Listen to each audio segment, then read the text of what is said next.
রাতে কিশোরদের অযাচিত ঘোরাঘুরি দেখলে জিজ্ঞাসাবাদ করবে পুলিশ, এমন কঠোর বার্তা দিয়েছেন শিক্ষামন্ত্রী ড.আ.ন.ম এহসানুল হক মিলন। ২০ ফেব্রুয়ারি দুপুরে নিজ নির্বাচনী এলাকা চাঁদপুরের কচুয়ায় স্থানীয় প্রশাসনের কর্মকর্তাদের সঙ্গে মত বিনিময়কালে তিনি কথা বলেন। সরকারি কর্মকর্তা কর্মচারীরা দুর্নীতিমুক্ত না থাকতে পারলে বদলি হয়ে অন্যত্র চলে যাওয়ার নির্দেশনা দিয়ে এহসানুল হক মিলন বলেন, আমি জীবনে দুর্নীতি করব না, কাউকে দুর্নীতি করতে দেব না, এটি আমার প্রমিজ। যারা এই অবস্থানের সঙ্গে একমত নন তারা দায়িত্বে থাকতে পারবেন না।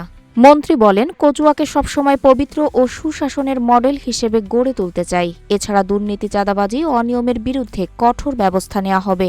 পাশাপাশি মাদক ও সন্ত্রাস নির্মূলে জিরো টলারেন্স নীতি বাস্তবায়নের ওপর গুরুত্বারোপ করেন তিনি আরও বলেন, কচুয়া সহ সারা দেশে কিশোর গ্যাং দমন করতে হবে এবং বাজারগুলোতে চাঁদাবাজি বন্ধ করতে নজরদারি জোরদার করতে হবে। বাজার ব্যবস্থাপনা, আইন শৃঙ্খলা নিয়ন্ত্রণে আধুনিক প্রযুক্তি, বিশেষ করে সিসি ক্যামেরা স্থাপনের ওপর গুরুত্ব দেন তিনি। এতে প্রশাসন ও পুলিশ আরও কার্যকরভাবে পরিস্থিতি নিয়ন্ত্রণ করতে পারবে বলে আশা প্রকাশ করেন।